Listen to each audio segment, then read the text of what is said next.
Love kills, man. Well, aren't you just a chipper little songbird today? All the time, actually.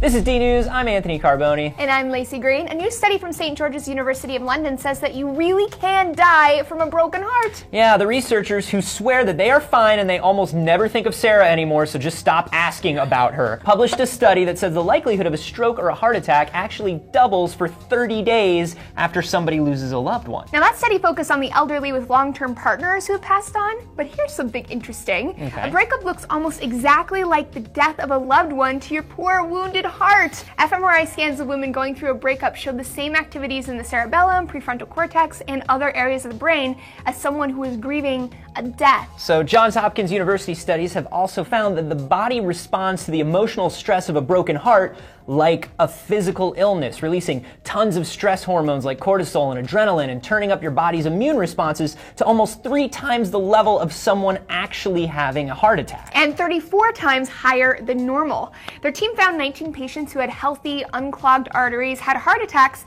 that were based on emotional stress alone. They think those huge amounts of stress hormones actually stun the heart. It doesn't kill like a heart attack, but the symptoms are the same. The AMA calls it broken heart syndrome or stress-induced cardiomyopathy. And it might just be the saddest thing I've ever heard. It's terrible. Breakups also show the same activity in the brain as an addict being denied nicotine or cocaine. So love activates the caudate nucleus, which is your brain's reward center, by flooding it with dopamine, just like one of those addictive substances does. Which I totally believe. Now, that means that getting over heartbreak is like getting over an addiction. Showing dumped people photos of their old partners actually cause that dopamine release, like getting a hit of something.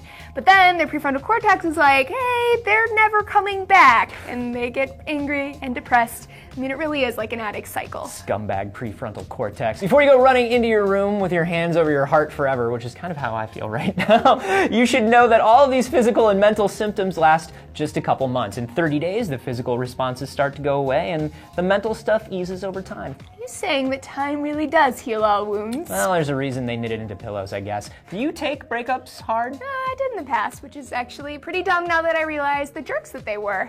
Shout out to my exes. Oh man, sick ex's bird. Let us know how you guys take breakups down below and subscribe for more D-News.